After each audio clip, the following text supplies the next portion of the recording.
एक दिनचर्या पालन कर लीजिए। कौन सी दिनचर्या ऐसी कठिन है जो आप पालन नहीं कर सकते? मैंने एक यूरोप का आदमी था, वो बहुत अमीर था।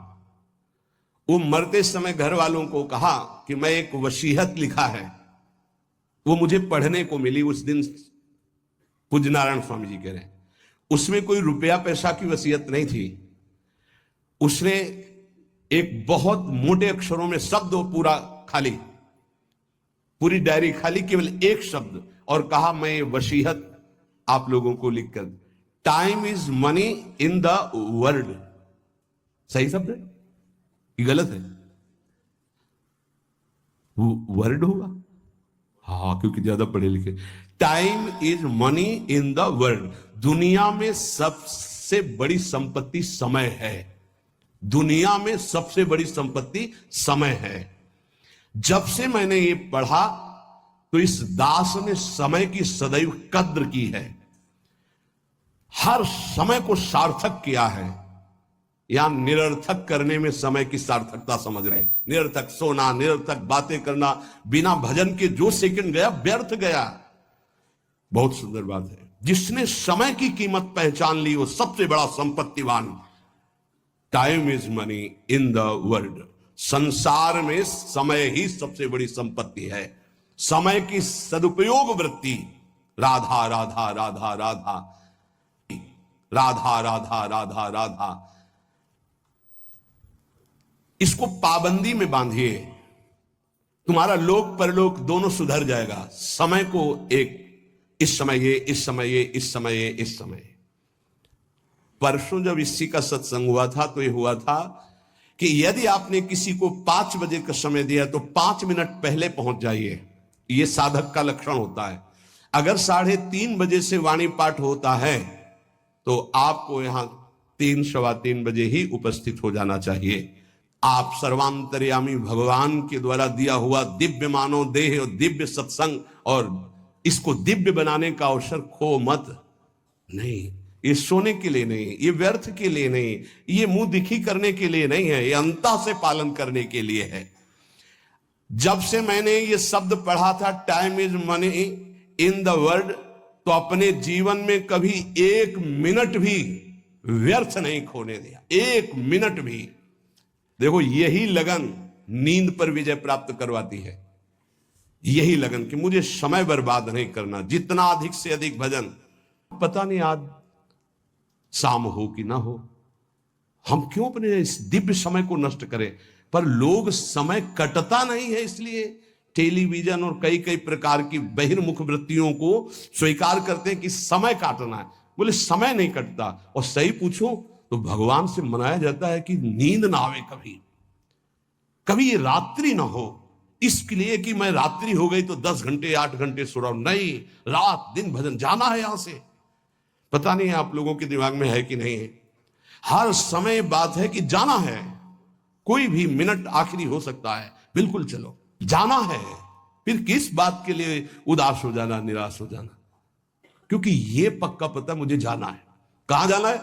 लाडली जी के पास जाना है, जिनके लिए तरस रहे हैं उनके पास जाना है। तो उसमें कोई भय है क्या कि जाना? जिनके लिए हम तरस रहे, तड़प रहे, उनके पास जाना है। जहां अनंत जन्मों से बिछुड़े वहां जाना है। कोई आश्चर्य की बात है, कोई दुख की बात है, कोई घटना की बात है, और जाने का ही बुलावा है। एक माई है, भयंकर कैंसर से पीड़ित है। मुस्कुराहट के सिवा कभी हमने उसके मुख में उदासी नहीं देखी। जब प्रणाम करके बाद, बहुत कृपा है लाडली जी की, बहुत कृपा है गुरु जी की। यह जीवन है। आपके अंदर अगर थोड़ी देर सोचो कि कैंसर की रिपोर्ट आ गई, अब कैसा लगेगा? कैसा लगेगा? तो भगवान ने हमें क्या दिया है? थोड़ी देर आंख बंद करके सोचो, यदि तुम्हारी आंखें ज्योति रहित हो जाए तो कैसा लगेगा? घबराहट पैदा हो जाएगी। आप देखो, अभी आंख बंद करो, सोचो अगर ये सदा सदा के लिए ऐसी हो गई तो भगवान ने कितनी कृपा दी। तुम सुन सकते हो, बोल सकते हो, देख सकते हो, सूंघ सकते हो, चल सकते हो, अभी स्वस्थ हो। समय की कदर करो। नहीं, ये समय निकला चला जा रहा है, ये वापस नहीं आने वाला। और स्थिति ऐसी बना लो कि हर स्थिति में तुम्हारा मंजीरा बजने से रुके ना। पक्का जब भीषण कष्ट की स्थिति थी तब भी कहते थे व्हील चेयर में बैठा लो, हमारा नियम है इस समय बाहर निकलकर 4 चक्कर लगाना, आप लगाओ चक्कर। नहीं ऐसे नहीं, बैठा लिए, हमारा नियम, और जो नियम है उठाओ, हमको टांग के ले चलो, हमारा शरीर का संस्कार करो, वैसा चलो, टाइम बाय टाइम। ये क्यों हुआ? बचपन से इसका अभ्यास और भगवदाश्रय। इसलिए सबसे प्रार्थना करते हैं, ये किसी एक के लिए नहीं है। व्याधि मंदिरम शरीरम व्याधि मंदिरम, कौन सा देवता प्रकट हो जाए, किडनी फेल, कितने प्रकार के रोग हैं भैया। और एक बार जहां रिपोर्ट आई कैंसर, खत्म खेल, भजन साधन सब खत्म, चेहरे का रंग बदल, दिल बोले ब्लॉक हो गए इस दोनों नसें। अब वो परेशान है, अरे ब्लॉक नहीं, फेल हो जा पास हो जा, इसमें क्या जाना, राधा राधा हर समय तैयार है। जैसे आर्मी का जवान तैयार रहता है बॉर्डर पे कि कहीं से भी गोली आ सकती है, ऐसे बिल्कुल तैयार रहो, पक्का तैयार रहो। बार बार कह रहे हैं सावधान, समय की कीमत को पहचानो, हर श्वास में राधा राधा। एक हित धाम में आए थे, बोले अब बस वृंदावन आ रहा हूं, तो अचानक श्री जी की कृपा से दृष्टि में हमका, आप जाइएगा मत, अब यहीं रहिएगा। बोले नहीं अभी कुछ बेचने को रह गया, बेच करके बस फटाक से आया। उनका पता नहीं भगवान की क्या लीला है, हमारा मन कह रहा है मत जाइए। बोल नहीं महाराज, अभी जब कई महीना नहीं आए तो परिचय के जो आते थे पूछा, तो उन्होंने बताया उनका एक्सीडेंट हो गया, कई जगह से उनके अंग टूट चुके हैं वैसे। फिर जब आए थे तो एम्बुलेंस में आए थे कई महीने बाद, तो रो रहे थे। हमका भगवान प्रारब्ध टालना चाहते थे पर प्रारब्ध प्रबल हो गया, आप आज्ञा पर महत्व नहीं दिए, और वो ऐसी परिस्थिति कभी नहीं आ सकते। बड़े स्वस्थ और चलते फिरते, सूचना मिली कैंसर, 2 महीने में हालत खराब, पर वो तो समर्पित थे, तो यहाँ वेदांत हॉस्पिटल में आके धाम बेसरी, कुछ भरोसा नहीं इसका, जो बहुत अकड़ के चल रहे हैं, लंबा समय इतना कमा के रख दें कि 7 पीढ़ियां तक खाती चली जाएं, बड़ा व्यवस्था के ऊपर व्यवस्था। ये नहीं सोच रहे यहां से जाने की तैयारी हम क्या कर रहे हैं। नारायण स्वामी जी कहते हैं, गोस्वामी तुलसीदास जी महाराज के दोहे हम अपने जीवन में सामने रखा है, आप भी सुन लीजिए। सत्य वचन आधीनता परतीय मातु समान, इतने में हरि ना मिले तो तुलसीदास जवान। मैं इस बात की गारंटी लेता हूं कि यदि आप वाणी से सत्य बोलेंगे और भगवान की अधीनता और पराई माता बहनों के मात्र दृष्टि से, तो तुम्हें भगवान मिल जाएंगे पक्का। इतने में ना मिले तो इसकी जमानत मैं लेता हूं, गारंटी मैं लेता हूं, निश्चित भगवान मिलेंगे। मैंने बहुत इस दोहे को सामने रखा है, सत्य वचन और भगवान की आधीनता और परती मात समान, इतने में हरि ना मिले तो तुलसीदास जमान। आधीनता का साधन एकमात्र भगवान का दृढ़ भरोसा। जब मैं गोमती नदी के किनारे भजन किया, नारायण की आज्ञा से, अलग अलग आज्ञा होती जाती थी भगवान की, तो वहां से चाहे वो हिंदू हो, चाहे वो मुसलमान हो, चाहे ईसाई हो, कोई भी निकले, हमको सबको नारायण दिखाई दे, सब में नारायण दिखाई देते थे। सबकी चरण रज माथे पे लगाता, सबकी चरण रज माथे पे लगा। अगर कोई इस साधन को कर ले तो बहुत जल्दी देहाभिमान गलित हो जाए। पूज्य राधा बाबा जी ने भी वर्णन किया कि मुझे और किसी से द्वेष नहीं था, अंग्रेजों से द्वेष था, क्योंकि इन्होंने जब हमारे देश पर अधिकार किया तो बहुत अत्याचार किया। उसमें पूज्य बाबा भी देश स्वतंत्रता के उसमें जेल में गए थे, तो उन्होंने देखा था कैसे भारतवासियों के साथ बर्ताव होता है। बूटों में कीलें गड़ी हुई थी, बाबा के जीवन चरित्र में पढ़ा, तो जो उनके सामने सर न झुकाता, गिरा के छाती की पसुरियों पर ऐसे कूदते और बड़ी बुरी दशा से उसको मारते थे। बाबा का भी, बाबा ने जब पीछे से आ रहा था अधिकारी, तो बाबा ने सर नहीं झुकाया कि चाहे मार डाले, मैं इसके विदेशी के आगे सर नहीं झुकाऊंगा। तो बस पीछे वाले ने कहा झुका दो, उन्होंने कहा नहीं कटवा सकता हूं, झुका नहीं सकता। राधा बाबा बड़े जिद्दी स्वभाव के थे। इतने में जो ही नंबर बाबा का आया, वो सामने आने वाला था, तो ऑफिस में कुछ ऐसा बड़ाम से हुआ, क्या हुआ क्या हुआ, भगा। तो उस दिन फिर दूसरे दिन ट्रांसफर हो गया दूसरी जेल। तो बाबा को बहुत घृणा थी, गोरा देखते ही अंदर से उनको जलन पैदा हो जाती कि हमारे हिंदुस्तानियों पर इतना अत्याचार करने वाले ये। अंदर से आया कि भगवान की प्राप्ति करनी तो अजात शत्रुता आनी चाहिए, ये ठीक नहीं। तो गंगा के किनारे घाट पे बैठ जाते, और जब कोई जैसे अंग्रेज निकलता तो चरण धूलि माथे पे लगाते, वो कोई पैसा चढ़ा देता तो छोड़ के चल देते।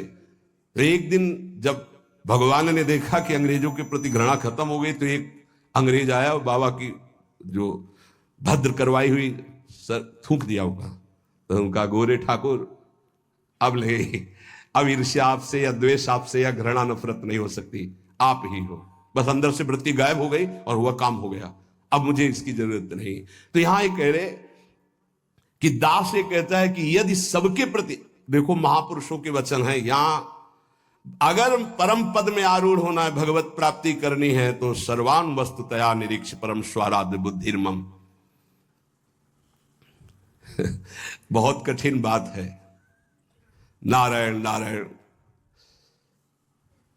एक बार दास से कोई बिगड़ा तो दास ने सर झुका दिया और कहा, पादुका उतारो और इस पर प्रहार करो। फिर भी हे नाथ, आपसे द्वेष नहीं हो सकता। कैसे कोई इन महापुरुषों को समझे। पैर का जूता निकालो और सिर को खूब पीटो, ये सिर भी आपका है, नाथ आप ही हो। ये स्थिति है, ये स्थिति है, नाथ आप ही हो। आज तक परिस्त्री को आंख उठाकर कभी काम भाव से नहीं देखा। क्या महापुरुषों ने करुणा करी कि अपनी स्थिति बताई। जब कभी मन ने साधन काल में आकर्षण किया तो हमने ऑपरेशन करके दिखाया मन को कि क्या है। चमड़े से ढका हुआ शरीर, मांस हड्डियां, मूत्र द्वार, मल भरा हुआ उदर में, फौरन मन भागा और नारायण की शरण में गया। ये क्यों लिख रहे हैं? साधकों के लिए। कभी कोई पाप कर्म, नारायण तब अज पा जा। आपसे प्रार्थना है जब आपका मन ऐसे करे तो ऑपरेशन करके मन को दिखाइए कि कुछ नहीं है, व्यर्थ में क्यों समय नष्ट करोगे, क्यों हृदय मलिन करोगे। जो नियम तुम स्वयं स्वीकार किए हो या गुरुदेव ने दिए हो, उसे कभी भी किसी भी स्थिति में नहीं छोड़ना चाहिए। चाहे सुखद परिस्थिति हो, चाहे दुखद परिस्थिति हो, आप उपस्थित हैं उस समय। चाहे वो भजन का हो, चाहे वो सेवा का हो, चाहे वो व्यवहार का हो, आप ध्यान दीजिए, आपको परमार्थिक बहुत लाभ होगा यदि आप ऐसा करेंगे। भगवान की जो इच्छा है उसमें तुम राजी होना सीख जाओ। ये बात हमने एक, जैसे वो यूरोप की, उससे ऐसे हमने एक, अब हमको तो ज्यादा अंग्रेजी आती नहीं, let the will of God be done, DONE है डर। हाँ भाई, हम तो ज्यादा पढ़े कि जो भगवान की इच्छा है उसमें अपनी इच्छा को मिला दो। मैंने ये सूत्र अपनी डायरी पे लिखा। हमारे यहां चतुराशी जी में, ये तो अंग्रेजी से लिखा, हिंदी से, जोई जोई प्यारो करे सोई मोहि भावे। ये सूत्र है, अगर इसको स्वीकार कर लिए, समस्त चिंताओं से मैं मुक्त हो गया इस सूत्र से। भगवान की जो इच्छा है उसमें अपनी इच्छा मिला दो। लेकिन इतना भजन होना चाहिए कि ये पता चले कि भगवान की इच्छा है कि मेरी इच्छा है। इसमें समझना ही तो सब भगवान की इच्छा मान के फिर कहेंगे कि भगवान की इच्छा के बिना पत्ता नहीं हिलता है, तो जितना पापाचरण वो सब भगवान की इच्छा से नहीं, ऐसा नहीं। इसीलिए विवेक की आवश्यकता है, मन के संकल्प को और भगवत इच्छा को देखना। कैसे जानेंगे भगवान की इच्छा है और कैसे जानेंगे मन की इच्छा है। जो इंद्रियों की विलासता का संकल्प बना करके कार्य किया जाता है वो मन की इच्छा होती है, और जो बिना संकल्प के अकस्मात, वो भगवान की इच्छा। जैसे हम जा रहे हैं, किसी को जरा सा धक्का लगा, उसने पीट दिया हमको, ये मेरा कोई संकल्प नहीं था, या अचानक कोई ऐसी घटना घट गई, सामने वाले को दुख पहुंच गया, मेरा संकल्प नहीं था, या किसी भी तरह की कोई, वो भागवतिक होता है विधान। हम उसमें अपनी मन के संकल्प के द्वारा जो इंद्रिय जनित, वासना जनित, वो भगवान की इच्छा नहीं होती। पर इतना अंतर्मुख साधक हो तभी तो पहचान पाएगा। सारी चिंताओं से मैं मुक्त हो गया जिस दिन ये सूत्र पढ़ा। अर्थ उसका है कि भगवान की जो इच्छा है उसमें अपनी इच्छा को मिला दिया। जोई जोई प्यारो करे सोई मोहि भावे। इस दास ने देखा कि जब अपनी इच्छा भगवान की इच्छा में मिला दिया तो चराचर जगत से हमें कृपा प्राप्त होने लगी। जहां पर कृपा राम की हुई ता पर कृपा करे सब कोई। अपनी इच्छा ही भगवत कृपा में बाधक है। अगर अपनी इच्छा भगवत कृपा में मिला दे तो चराचर जगत से भगवान कृपा करने लगेंगे। योग वासिष्ठ में इस दास ने एक सूत्र पढ़ा, पुरुषार्थ ही परम दैव है। दैव, दैवी शक्ति। प्रारब्ध को लेकर बैठ जाना, अब जो लिखा होगा वही हो जाएगा, हमको कर नहीं। जब दास ने योग वासिष्ठ में यह सूत्र पढ़ा कि पुरुषार्थ ही परम दैव शक्ति है, तो इस दास ने इसका अनुभव करने के लिए प्रयासशील, पुरुषार्थ ही सब कुछ है। रात दिन एक करके भजन करो, देखो सब पर विजय प्राप्त हो जाएगी। कभी कभी प्रारब्ध बाधा पहुंचाने की चेष्टा करता है, पर प्रबल पुरुषार्थ प्रारब्ध को रौंद देता है। प्रबल पुरुषार्थ, पुरुषार्थ जो साधन भजन मिला है इसमें प्रयत्नशील। यहां कह रहे हैं कि भगवान की कृपा प्राप्त करने के लिए पुरुषार्थ, प्रबल पुरुषार्थ, प्रबल पुरुषार्थ ही भगवान के सिद्धांत की अनुभूति कराता है। प्रबल पुरुषार्थ ही प्रारब्ध के सिद्धांत की धज्जियां उड़ा देता विधान की। पुरुषार्थ में बड़ा बल है, बड़ा बल है। पर पुरुषार्थ भगवान के नाम जप से माना जाएगा, और ये लौकिक पुरुषार्थ प्रारब्ध को नहीं मिटा सकता। भगवान का नाम जप, जब हमारा पुरुषार्थ प्रबल होता है भगवत कृपा से, तब अद्वैत भाव की सिद्धि अत्यंत अनिवार्य हो जाती है। हर मार्ग के उपासक को अद्वैत भाव, एकमात्र जो सर्वत्र है वो यहां भी है, गुरुदेव भगवान को एक बार। इसके बाद द्वैत प्रेम का आता है। पहले द्वैत से अद्वैत और अद्वैत से द्वैत। अपने इष्ट देव को सर्वत्र देखने की चेष्टा करे, किसी भी अन्य अपने इष्ट देव के नाम रूप की निंदा अवहेलना ना कर दे, नहीं तो अपने इष्ट देव की भक्ति में फर्क पड़ जाएगा। जैसे परिक्रमा लगा रहे हैं, रास्ते में हनुमान जी का मंदिर है, आरती हो रही है, क्या हनुमान जी, हम तो नहीं, महाभागवत है। आधा मिनट रुके, हाथ जोड़े खड़े हैं, आरती के दर्शन कर रहे हैं, राधा वल्लभ लाल आप इस रूप में हो, जय हो श्री राधा वल्लभ लाल की जय। आगे बढ़ दिए, देखा किसी भगवान की झांकी जा रही है, पंचांग प्रणाम किया, राधा वल्लभ लाल की जय। ये वैष्णव धर्म है, ये उपासना का मार्ग है। ये नहीं कि अवहेलना करना, ऐसा नहीं है। हाँ, हम दर्शन करने नहीं गए, सामने से गुजर देते किसी को भी। ये अपने स्वामी नारायण की कृपा से जाना, इस मर्यादा को सदैव उपासक सुरक्षित रखे। कोई भी भगवान की सवारी जा रहे, कोई भी भक्त जा रहे, सबकी चरण धूल में नमस्कार। एक और साधन अजपा जाप के लिए आवश्यक है, अगर आप कर सके तो अमावस्या और पूर्णिमा के दिन उपवास करना सीख ले। अमावस्या नारायण स्वामी जी का अपना अनुभव, हम ये व्रत रूप में नहीं कह रहे, ये हम भजन बढ़ाने के लिए कह रहे हैं। ये दत्तात्रेय महाराज जी के ग्रंथ में मैंने पाया था, उसी दिन से हमने शुरू कर दिया। नारायण स्वामी उसे अच्छा है, एक दिन अगर उपवास रहेगा तो आंतों को थोड़ा अवसर भी मिल जाएगा। पूर्णिमा और अमावस्या के दिन उपवास का देख लो, अगर ऐसा लगे तो ठीक है, नहीं तो थोड़ा प्रसाद पाके। गृहस्थ में अगर पूर्णिमा अमावस्या के दिन किसी तीर्थ धाम या कहीं भी जाए तो किसी का भी दिया हुआ कुछ ना खाए, क्योंकि उस दिन का प्रतिग्रह बहुत बड़ा प्रतिग्रह माना जाता है। ये जो हलवा पूड़ी बिटता है ना, वो खाते हुए रास्ते में चलते हुए मना है। अगर वास्तविक पुण्य कमाने तीर्थ यात्रा या धर्म क्षेत्रों में जाते हैं गृहस्थी में। दास को ये जब दत्तात्रेय जी की वाणी से पता चला तो जीवन भर के लिए नियम ले लिया कि पूर्णिमा और अमावस्या को भोजन ही नहीं करना।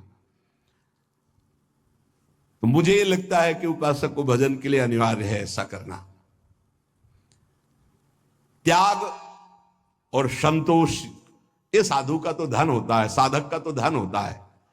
ज्ञान और भजन ये उसका फल होता है।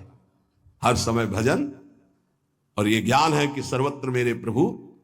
त्याग ये स्वभाव में बैठा होता है, संतोष ये स्वभाव में बैठा होता है। ये जो मूर्ति पूजा की अवहेलना करते हैं, इन लोगों की बात मत सुनना। मैं स्वयं अपने भगवान नारायण की कृपा से अनुभव किया है कि मूर्ति पूजा से बहुत जल्दी भगवान प्रसन्न होते हैं। इस दास का अनुभव भी है नारायण की आज्ञा से। सेवा करते समय मन बहुत जल्दी इष्ट में आसक्त हो जाता है। अन्य समय भागेगा लेकिन सेवा में आसक्त हो जाएगा, क्योंकि मन की एकाग्रता सेव्य घसीट लेते हैं। इसको खिलवाड़ न समझे जो प्रभु की सेवा हो रही है। दास को जब नारायण ने यह आदेश किया तो इसमें बहुत सुख मिला। भक्ति ईश्वर प्राप्ति में समर्थ है, पर यह ज्ञान अत्यंत आवश्यक होना चाहिए। जब सर्वत्र भगवान है तो मूर्ति में भगवान क्यों नहीं? ये जो लोग खंडन मंडन करते हैं, यह अधूरा ज्ञान है। मेरे ख्याल से अधूरे ज्ञान से परमार्थ में काम नहीं चलता है। जैसे एक टांग से चलना बड़ा कठिन होता है, ऐसे ही कि वो निराकार है इतना ही मान लेने से नहीं होगा। जैसे दो टांगों से आराम से चला जाता है तो वो निराकार भी है, वो साकार भी है। वो साकार भी है और निराकार है, दोनों की उपासना हम करते हैं। जैसे साकार रूप में ये कर रहे हैं, निराकार रूप में सब अंतर्यामी रूप में भगवान सबके हृदय में विराजमान है। काम क्रोध लोभ मोह के दमन का साधन जो गृहस्थी में समझते हैं कि बड़ा कठिन है, ऐसा ना समझें। गृहस्थी में इन साधनों का तुम नियम लीजिए, भगवान तुम्हें सामर्थ्य देंगे कि तुम संयमी बन जाओगे, तुम सहनशील बन जाओगे, काम क्रोध लोभ मोह पर विजय प्राप्त कर लोगे। पर जो विरक्त जन है उनको तो कोई भी गुंजाइश इस विषय में नहीं है। इसलिए जिससे यहां का कड़ा शासन है कि आप परिवार से संभाषण नहीं कर सकते बिना आज्ञा के। वो भी आज्ञा होगी तो आप कुछ क्षण बैठिए यहां राधा के कुंज में बैठकर ही बात। उसका मतलब कोई वैर नहीं है, आपके राग के नाश की बात है। आपका राग नष्ट हो जाए, खत्म खेल। गुरु की कृपा से ही सब साधन की जानकारी होती, सब साधन चलने का उत्साह होता और सब साधन की पूर्णता भी होती। सदा अंतर में गुरुदेव भगवान बैठ करके साधन की प्रेरणा करते हैं, कराते हैं और सफलता प्राप्त कराते हैं।